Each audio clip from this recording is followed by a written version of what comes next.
Amados, a graça e a paz do Senhor, nós estamos agora entrando numa outra etapa. Vamos estudar a carta de Paulo aos Efésios. É um outro tipo de estudo, é um outro tipo de temática. Você viu até agora conosco aqui salmos, você viu parábolas, você viu as conversas de Jesus, mas quando nós estamos estudando as cartas de Paulo, nós estamos entrando num estudo temático, né? Cada versículo abre as portas para nós fazermos diversas meditações, diversos estudos.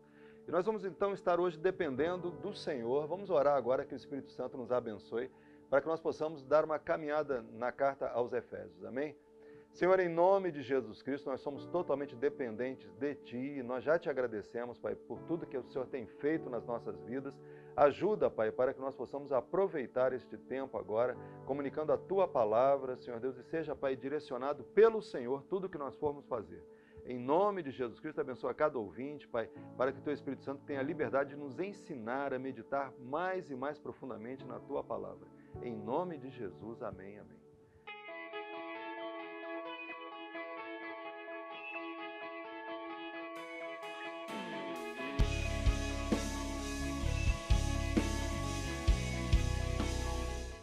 Amados, estamos então em Efésios 1, né? Na verdade, essa divisão de capítulos e versículos veio depois, é uma carta só, mas ela nos ajuda, porque separa, de certa forma, os parágrafos, os temas, né?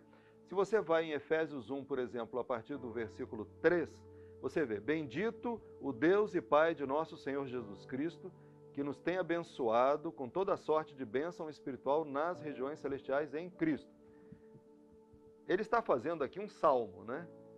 Assim como nós vimos no Salmo 145, Paulo está começando um salmo, está começando um louvor, uma adoração a Deus aqui no início desta epístola. E quando ele fala bendito, nós já vimos também lá no Velho Testamento, né, que o termo seria bem dizer, seria eu logos, quando traduzido para o grego, a Septuaginta. O Salmo 145, traduzido do hebraico para o grego, vinha eu logos, ou seja, bem dito. Né? Ou seja, fale bem, louvado seja, né?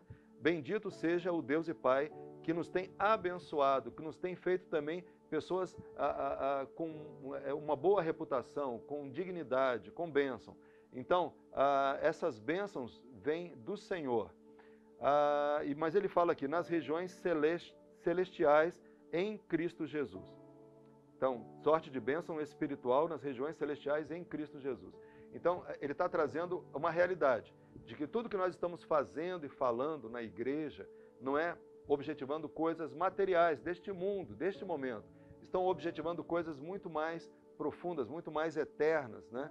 Que vão durar para sempre. Então, assim como um salmo, né, faz essa referência, nós estamos vendo Paulo fazendo aqui também. E aqui ele começa falando lá no versículo 4, né? Assim como nos escolheu nele antes da fundação do mundo. O Criador é o Pai, né? Ele está falando do Pai, para sermos santos e irrepreensíveis perante Ele em amor, a imagem e semelhança de Deus. Então está falando da criação. E nos predestinou para Ele, para a adoção de filhos, por meio de Jesus Cristo, segundo o beneplácito da sua vontade, para o louvor da glória de sua graça. Amém. Então a gente vê que ele está falando que o Pai, né, nos amou. Depois ele, aqui no versículo 5, a gente começou, nos predestinou para ele para a adoção de filhos por meio de Jesus Cristo, segundo o beneplácito da sua vontade, para o louvor da glória da sua graça. A graça veio através do Filho, né? Então está falando de Deus Filho.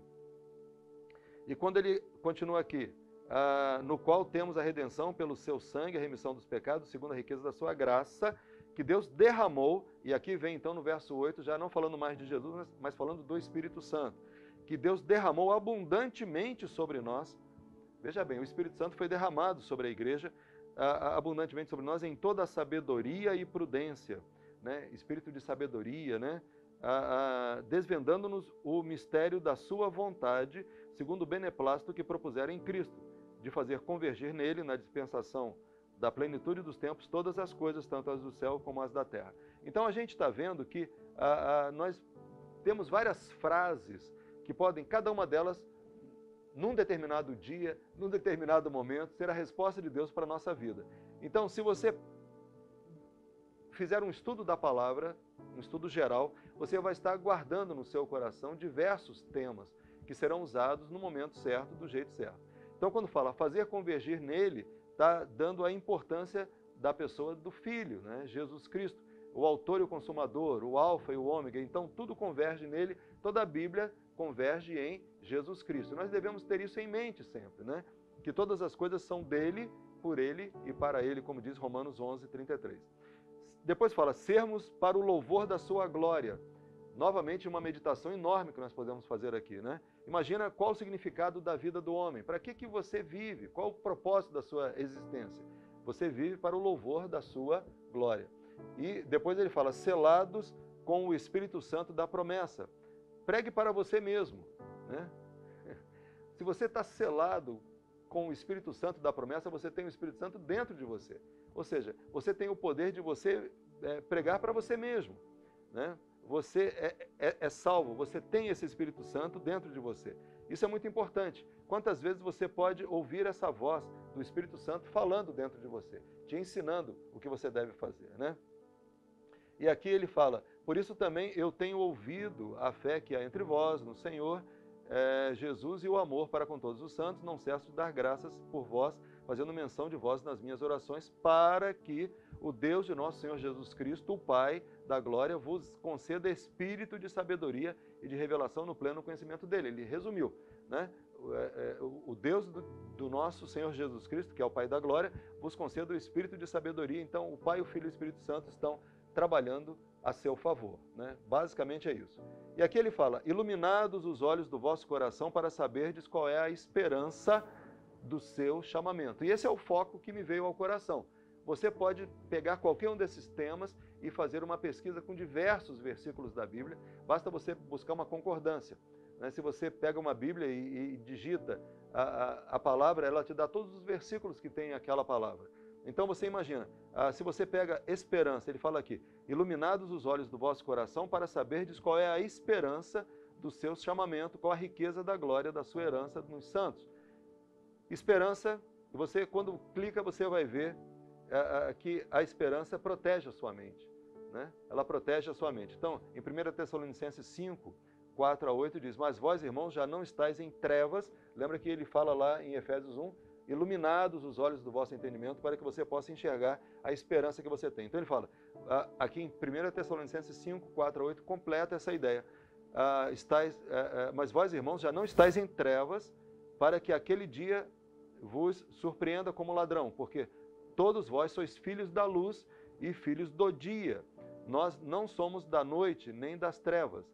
Não durmamos, pois, como os demais, mas vigiemos e sejamos sóbrios, porque os que dormem, dormem de noite, e os que se embebedam-se de noite. Mas nós, que somos do dia, sejamos sóbrios, vestindo-nos da couraça da fé e do amor, e tendo por capacete a esperança da salvação.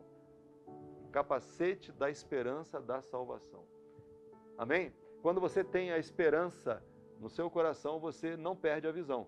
Você não fica amedrontado, fechado. Você não perde a bênção. Você continua olhando e enxergando o que Deus tem para você. E qual a suprema grandeza do seu poder para com os que cremos, segundo a eficácia da força do seu poder, o qual exerceu ele em Cristo, ressuscitando dentre os mortos, fazendo assentar-se à sua direita nos lugares celestiais, acima de todo principado, potestade e poder e domínio. Você está no mundo sem esperança. Por que está sem esperança? Porque as pessoas estão vendo o domínio do mal sobre o mundo, né? O mundo jaz do maligno, como diz 1 João 5. E, na verdade, Efésios 6, ele fala, porque a nossa luta não é contra o sangue e a carne, e sim contra os principados e potestades, contra os dominadores deste mundo. E aqui ele está dizendo, acima de todo principado e potestade está Jesus. Então, a esperança que nós temos é muito grande. O Senhor Jesus nos alimenta com certeza. A gente deve meditar. A gente deve repetir ao nosso coração sempre a certeza de que o Senhor está acima de qualquer demônio. Não importa, o mundo jaz do maligno, mas Jesus está acima dele. Há um principado e uma potestade atrapalhando, impedindo uma bênção, mas Jesus está acima dele. Então nós podemos confiar nele, né? Jesus está acima também de todo nome que se possa referir não só no presente século, mas também no vindouro e por todas as coisas debaixo dos seus pés. Para ser o cabeça sobre todas as coisas, o deu à igreja, a qual é o seu corpo. E aqui vem a palavra especificamente para você e para mim. A gente meditou que pode ter esperança porque Jesus, junto com o Pai e o Espírito Santo, trabalham por nós. Depois você entende que Jesus é cabeça sobre tudo que está acontecendo. E agora você vê uma realidade prática, uma aplicação prática. Para ser o cabeça sobre todas as coisas, o deu à igreja, a qual é o seu corpo, a plenitude daquele que a tudo enche em todas as coisas. Paulo é difícil, né? Pedro comenta lá na segunda carta que ler Paulo é difícil, né? Mas a gente vai aqui. Para ser o cabeça sobre todas as coisas, o deu à igreja. Muito bem, a igreja então tem a bênção de ter o cabeça sobre todas as coisas. A qual a igreja é o seu corpo, a igreja é o corpo de Cristo. A plenitude daquele que a tudo enche em todas as coisas. A igreja tem a bênção da plenitude dada pelo Espírito Santo, da revelação de Deus, e isso enche-nos o coração, e nós sabemos que todas as coisas estão sob o domínio dele. Igreja é o corpo de Cristo aqui na terra. Nós somos Jesus aqui na terra.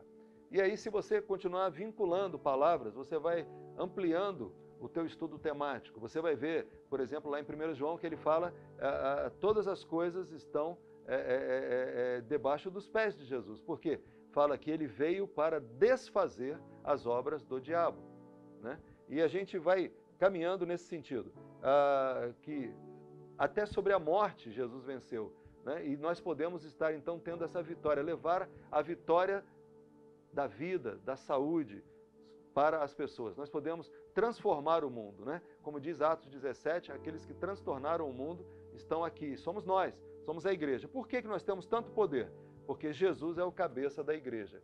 Jesus está conosco e ele é a plenitude de todas as coisas. Ele é a plenitude de tudo, que enche todas as coisas, ele está na igreja. Então nós temos esse poder, irmãos. Devemos dar vazão a isso. Deixar que o Espírito Santo nos ensine tudo o que ele quer operar através da igreja. Quantas orações precisamos fazer ainda para que o mundo chegue ao ponto que Deus quer, né? Venha o teu reino, seja feita a tua vontade, venha o teu domínio. E nós somos igreja para isso.